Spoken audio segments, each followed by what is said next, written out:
There is a golden rule on the streets. You never, ever cross the Hell's Angels. But would unravel his would unravel his entire world. To steal a vintage Harley, he thought it was a victimless crime. Instead, he triggered a life-or-death situation that ended in a twist absolutely nobody saw coming. Cody Lawson was out of time, out of luck, and entirely out of options. The sweltering heat of San Bernardino, California, pressed down on him like a physical weight, but the sweat soaking through his faded t-shirt had nothing to do with the weather. It was the fear. Cody owed $15,000 to Mickey O'Rourke, a local loan shark whose reputation for violence was whispered about in the grimy dive bars and back alleys of the city. Mickey wasn't the type to send a polite collection letter. He was the type to send two men with baseball bats to shatter your kneecaps in front of your weeping mother. And Mickey had given Cody exactly 48 hours to produce the cash. Cody wasn't a hardened criminal. He was just a mechanic's apprentice who had made a series of catastrophic decisions to pay for his younger sister's medical bills when their insurance fell through. He had borrowed the money thinking he could flip a couple of salvaged cars. But the cars turned out to be lemons, the buyers backed out, and suddenly the debt had ballooned under Mickey's predatory interest rates. Now the clock was at zero. Desperation breeds reckless confidence. For the past week, Cody had been scoping out an unassuming, rusted-out cinder block building on the industrial edge of town. A faded, peeling wooden sign above the roll-up doors read, "Callahan's Custom Iron." It looked abandoned, a relic from the 1980s that the city had forgotten to bulldoze. But Cody knew better. He had seen the owner, a hulking, bearded man in his late 60s named Jim Callahan, who moved with a slow, deliberate limp. Jim looked like a retired, broken-down grease monkey who spent his days drinking cheap beer and tinkering with scrap metal.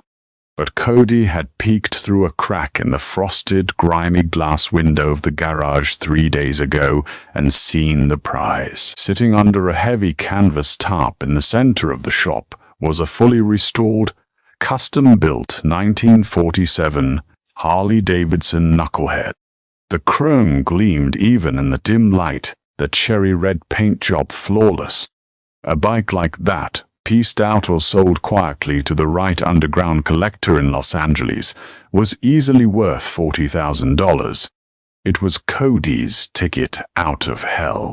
He figured he could break in, roll the bike down the alley to his waiting rusted Ford Econoline van, and be halfway to a buyer in Nevada before the old man even woke up to realize it was gone. It was a foolproof plan, built entirely on the foundation of a monumental misjudgment. Midnight struck. The industrial park was a ghost town, devoid of streetlights and wrapped in a suffocating silence broken only by the distant hum of the interstate. Cody parked his van 2 blocks away, slinking through the shadows with a heavy pair of bolt cutters and a slim Jim tucked into his jacket. His heart hammered against his ribs like a trapped bird. He approached the rear service door of Callahan's Custom Iron. The lock was an old, heavy-duty master padlock, rusted around the edges. Cody gripped the bolt cutters, his hands trembling so violently he nearly dropped them. He took a deep breath, clamped the steel jaws over the shackle, and squeezed with all his might.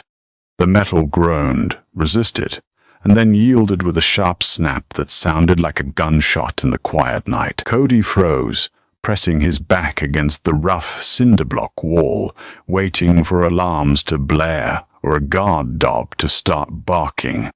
Nothing, just the wind rustling the dry California scrub brush.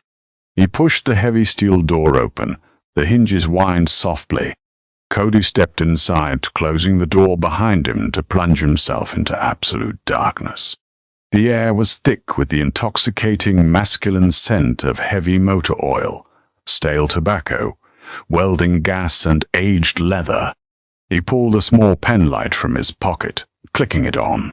The narrow beam swept across the garage, It was immaculate. Tools were hung with military precision on pegboards. The concrete floor was swept spotless. And there in the center was the tarp. Cody crept forward, his sneakers making no sound on the concrete. He reached out, his fingers brushing the heavy canvas, and pulled it back. The 1947 knucklehead sat in quiet majesty, a mechanical masterpiece of steel and chrome.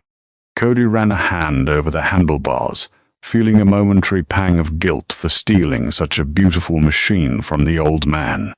But the phantom pain of baseball bats on his knees quickly erased his conscience. "All right," Cody whispered to himself. "Just roll it out. Nice and easy." He gripped the handlebars, preparing to heave the heavy motorcycle off its kickstand. He didn't need to hotwire it. He just needed to push it down the sloping driveway and into the alley. He leaned his weight into it, the kickstand scraping slightly against the floor. Then a sound froze the blood in his veins. It wasn't an alarm. It wasn't a police siren. It was the unmistakable metallic clack-clack of a pump-action shotgun chambering a shell. "You drop that kickstand back down, son, or they're going to need a sponge to get you off my floor." The voice was a low, gravelly rumble that seemed to vibrate through the soles of Cody's shoes. Instantly, the garage was flooded with blinding, harsh overhead fluorescent lights. Cody squeezed his eyes shut against the sudden glare, throwing his hands up in the air, his pen light clattering uselessly to the concrete. I'm sorry, don't shoot." Cody screamed, his voice cracking into a pathetic, high-pitched plea. He let the bike settle back onto the kickstand and slowly turned around. When his eyes finally adjusted to the light, the sheer terror of his situation settled over him like a suffocating blanket. He hadn't just broken into an old man's garage. He had walked willingly into a slaughterhouse. Sitting on a leather stool near the back office, casually resting a customized Remington 870 shotgun across his knees, was Jim Callahan. But the harmless retired mechanic aesthetic was gone. Over his heavy flannel shirt, Jim wore a faded reinforced leather vest. Emblazoned on the front was a patch that read, "President and San Bernardino." Cody's eyes darted frantically around the room, realizing he was not alone. From the shadows of the office stepped 3 more men, each built like a brick wall, each wearing the same leather cuts on their backs. Though Cody couldn't see them from this angle, he knew exactly what terrifying insignia resided there, the winged death head. He had just tried to steal a motorcycle from the president of the San Bernardino charter of the Hells Angels. "Well, look what the cat dragged in," sneered one of the men, a towering giant with a thick red beard and a jagged scar running down his neck. The name patch on his chest read Dutch, a little midnight shopper. "Pat him down, Dutch," Jim ordered, his voice devoid of anger, which somehow made it infinitely more terrifying. It was the calm of a man who dealt out violence like it was administrative paperwork. Before Cody could blink, Dutch crossed the room, grabbed him by the scruff of his jacket, and slammed him face first against the cinder block wall. The impact knocked the wind out of Cody. Dutch's massive, calloused hands expertly patted him down, yanking the Slim Jim and the pocket knife from his jeans. "He's clean, boss. Just a scared little rabbit," Dutch grunted, throwing Cody onto the floor at Jim's boots. Cody scrambled backward, pulling his knees to his chest, trembling uncontrollably. He looked up at Jim, whose cold, calculating eyes were studying him from beneath bushy gray eyebrows. Standing beside Jim were 2 other patched members. One was a lean, heavily tattooed man named Bones, who was casually twirling a massive crescent wrench. The other, Iron Mike, had arms thicker than Cody's legs, and was leaning against a tool chest, glaring down at him with quiet menace. "Do you know whose bike that is, boy?" Jim asked quietly, nodding toward the 47 knucklehead. No, sir," Cody stammered, tears of sheer panic pricking his eyes. I just saw it. I'm sorry. I swear to God I'll never come back here. Just let me go. Please." Jim let out a dry, humorless chuckle. "That bike belonged to my brother. He rode it until the day he died. I spent 5 years restoring it. Every nut, every bolt. And you thought you could just snip my lock and roll it out the back door." "I was desperate," Cody blurted out, the words tumbling from his mouth before he could stop them. "I didn't want to. I didn't want to steal it." But Bones stepped forward, raising the heavy iron wrench. "Nobody cares what you wanted, kid. We care about respect. And you just disrespected this entire club." Cody squeezed his eyes shut, bracing for the bone-crushing blow that would end his life. He waited for the wrench to come crashing down on his skull. But the blow never came. "Hold on, Bones," Jim commanded. He leaned forward on his stool, resting his elbows on the shotgun. He stared at Cody's cheap, worn-out sneakers, his threadbare jeans, and the genuine, unadulterated terror radiating from the boy. Jim Callahan had spent 50 years in the outlaw motorcycle world. He knew the difference between a malicious thief looking for a thrill and a drowning man grabbing at a razor blade because it was the only thing floating. "Desperate," Jim repeated, rolling the word around in his mouth. "Desperate enough to rob a fortified garage at midnight. You don't look like a junkie. You don't have track marks. So, who do you owe, kid?" Cody blinked, stunned by the question. What? I'm not going to ask you twice." Jim's voice dropped an octave, the threat unmistakable. "A kid like you doesn't pull a stunt like this unless there's a gun to his head." "Who is holding the gun?" Cody swallowed hard. His throat felt like sandpaper. He knew mentioning Mickey O'Rourke could get him killed, but lying to the Hells Angels would definitely get him killed. "Mickey," Cody whispered. "Mickey O'Rourke." The atmosphere in the garage instantly shifted. The casual menace radiated by the bikers suddenly crystallized into something sharp and deadly.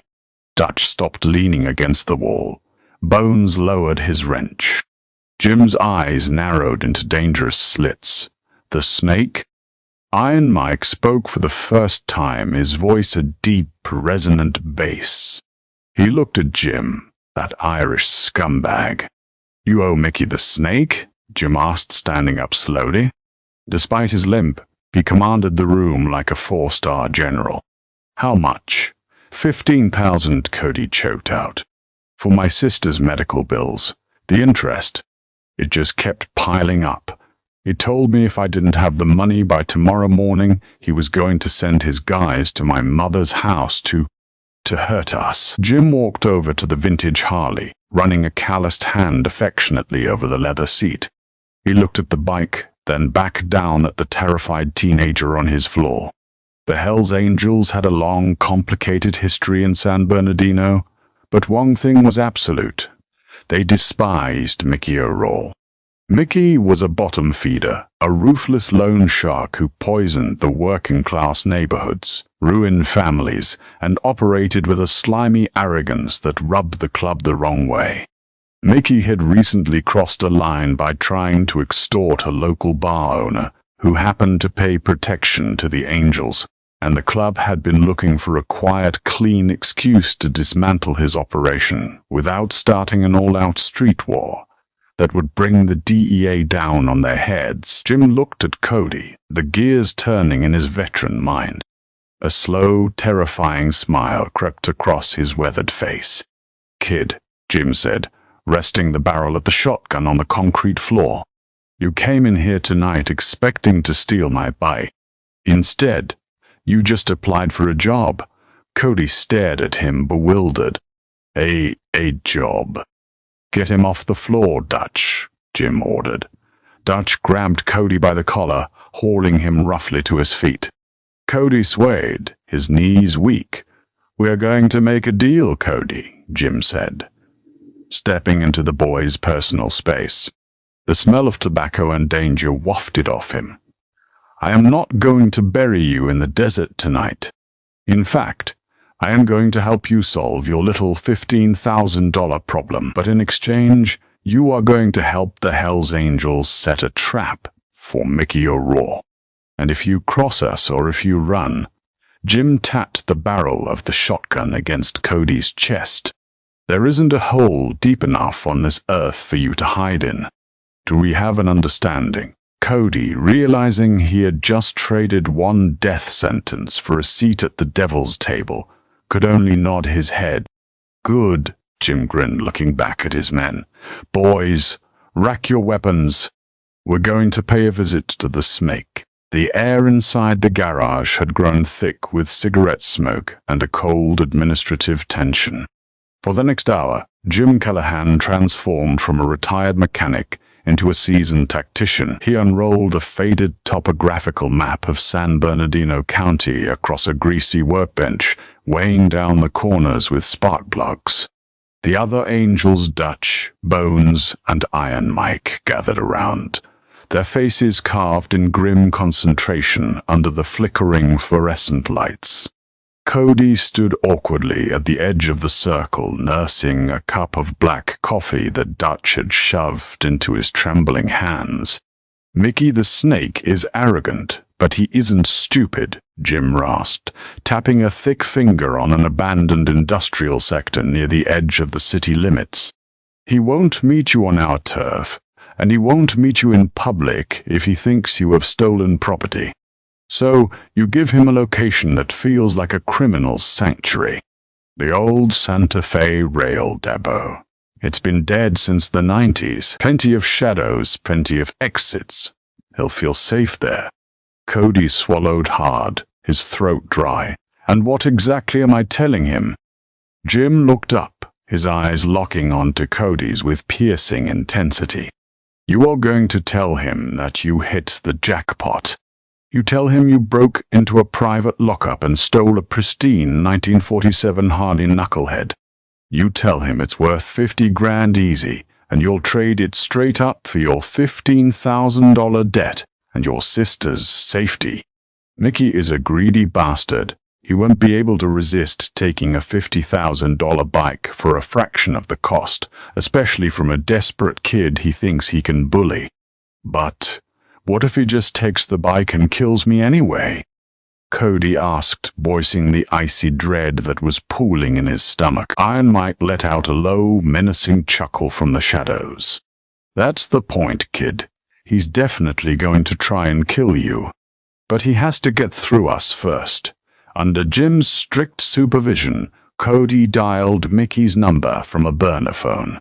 The phone rang 3 times before a slick, abrasive voice answered, dripping with annoyance. This better be good, Lawson. You have exactly 7 hours before I send my boys to redecorate your mother's living room with your teeth. I have it, Cody stammered, trying to inject exactly the right amount of panic into his voice, which wasn't difficult, considering his current company. I don't have the cash, Mickey, but I have something better. Escort a bike, a 47 knucklehead. Fully restored, it's worth way more than what I owe you. I'll give you the bike, clear my debt, and we walk away. There was a heavy pause on the line. Cody could practically hear the gears turning in the loan shark's head, weighing the risk against the sheer profit margin. Where are you? Mickey finally demanded, his tone shifting from angry to predatory. The old Santa Fe rail depot. By the rusted silos, Cody said, reading off the script Jim had hurriedly scribbled on a piece of cardboard. Come alone. Just bring the ledger showing my debt is zeroed out. Mickey laughed, a harsh, scraping sound. I'll be there in an hour. Don't make me wait, Cody. The line went dead. Jim Callahan gave a curt nod. The trap was set. 45 minutes later, the desolate expanse of the Santa Fe rail depot was bathed in the eerie, pre-dawn blue light. Towering grain silos cast long, menacing shadows across the cracked concrete, which was overgrown with yellowed weeds and littered with broken glass. Cody stood in the center of the loading dock, shivering in the cool morning air. Next to him sat a large, bulky object, draped in a heavy canvas tarpa prop Jim had thrown together using an old dirt bike frame and a pile of scrap iron to mimic the silhouette of the Harley. Cody felt entirely, terrifyingly alone. He knew the angels were out there. Jim had promised they would be in position, but as Cody scanned the dark, empty windows of the abandoned warehouses and the rusted husks of forgotten train cars, he couldn't see a single trace of them. No glint of chrome. No leather vests, just silence. For a fleeting, panicked moment, Cody wondered if this was all a twisted joke. If the angels had simply sent him out here to be executed by Mickey as punishment for breaking into their garage. Then the silence was shattered by the crunch of gravel. A sleek black Lincoln Town car rolled slowly into the depot yard, its headlights cutting through the morning mist like predators' eyes. It came to a smooth stop 20 yards from the loading dock. The doors opened and 3 men stepped out. In the center was Mickey O'Rourke.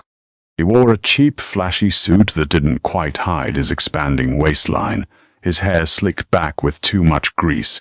Flanking him were 2 massive enforcers. One Cody recognized as a brutal, dead-eyed thug named Leo. The other was a towering, heavily muscled Irish bruiser named Connor, who functioned as Mickey's right-hand man and personal bodyguard.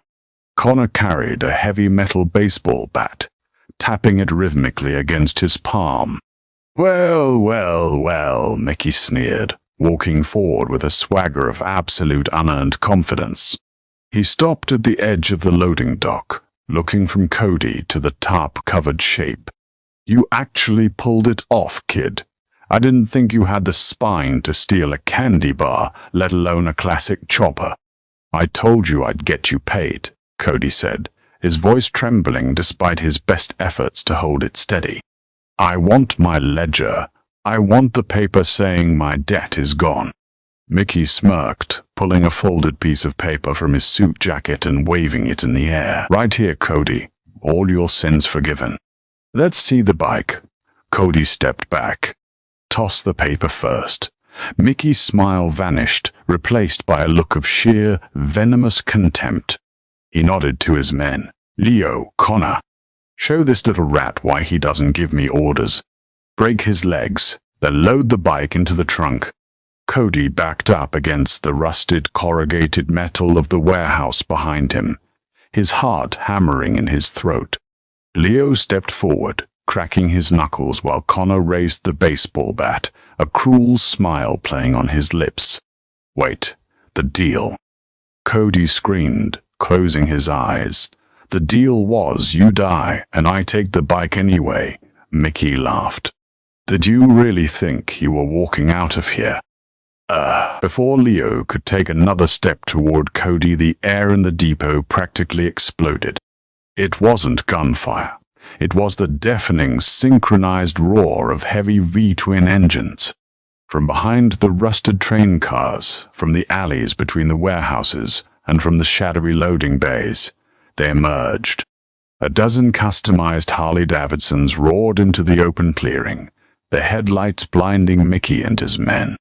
The bikes moved with military precision, forming a tight, inescapable steel ring around the Lincoln Town car and the 3 men. Mickey staggered backward, his arrogant swagger evaporating in an instant.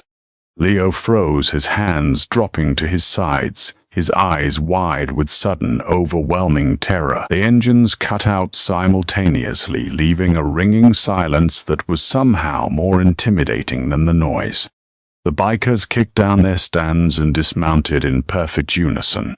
They were all wearing the leather cuts. The death head insignia stared blankly at Mickey from every direction. From the center of the pack, Jim Callahan stepped forward. He walked with his slow, deliberate limp, the Remington 870 shotgun resting comfortably in the crook of his arm. Dutch, Bones, and Iron Mike flanked him, their faces grim and expectant. "Mickey the Snake," Jim said, his gravelly voice echoing off the concrete silos. You know, for a guy who makes his living on the streets, your situational awareness is absolute garbage." Mickey's face drained of color. He looked at the angels, then at Cody, the realization of the trap finally dawning on him. But Mickey was a cornered rat, and rats were known to bite. "Callahan," Mickey spat, trying to salvage some shred of bravado.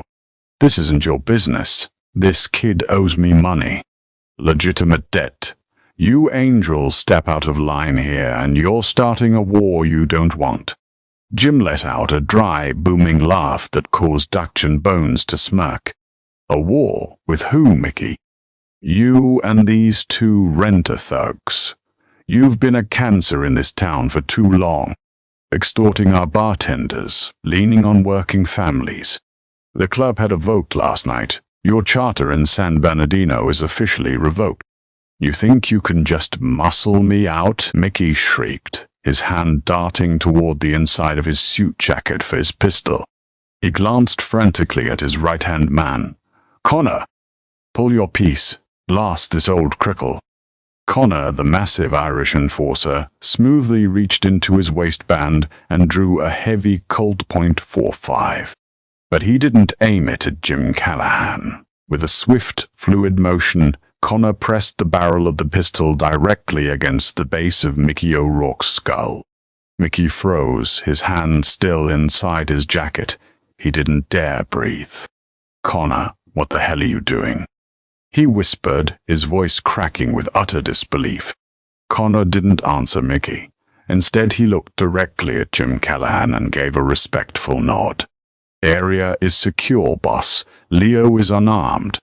The snake is dealt with." Jim smiled, resting his shotgun on his shoulder. Cody watched in absolute shock as the ultimate twist unfolded. Connor, Mickey's most trusted enforcer, reached up with his free hand and unzipped his heavy jacket, letting it fall to the concrete. Underneath, he wasn't wearing a cheap button-down shirt. He was wearing a black t-shirt emblazoned with the red and white "Support Your Local San Bernardino" chapter logo. "Mickey, Mickey, Mickey," Jim sighed, shaking his head. "You really think we'd let a slimy loan shark operate in our backyard without keeping a leash on him? Connor has been a club associate for 2 years. He's been feeding us your ledgers, your bank drops, and your dirty little secrets since the day you hired him." Mickey fell to his knees, the fight completely leaving his body. The empire he thought he had built out of fear and intimidation was nothing but a house of cards, and the Hells Angels had just kicked over the table. "Please," Mickey begged, staring at Jim's boots. "Take the money. Take the business. Just let me walk." "Oh, you're going to walk," Jim said, his voice dropping to a terrifying whisper. "You're going to walk right out of California. Connor has your black book. As of this morning, every single debt you hold in this county is officially forgiven. If I ever see your face in San Bernardino again, or if I hear you so much as breathed heavily in the direction of this kid's family." Jim racked the shotgun, the metallic clack echoing loudly. "They won't find enough of you to fill a shoebox. Run." Connor lowered the gun. Mickey didn't hesitate. He scrambled to his feet, abandoned his car, abandoned his men, and sprinted into the darkness of the rail depot, disappearing into the morning mist. Leo, terrified, put his hands in the air and backed away slowly, before turning and fleeing in the opposite direction.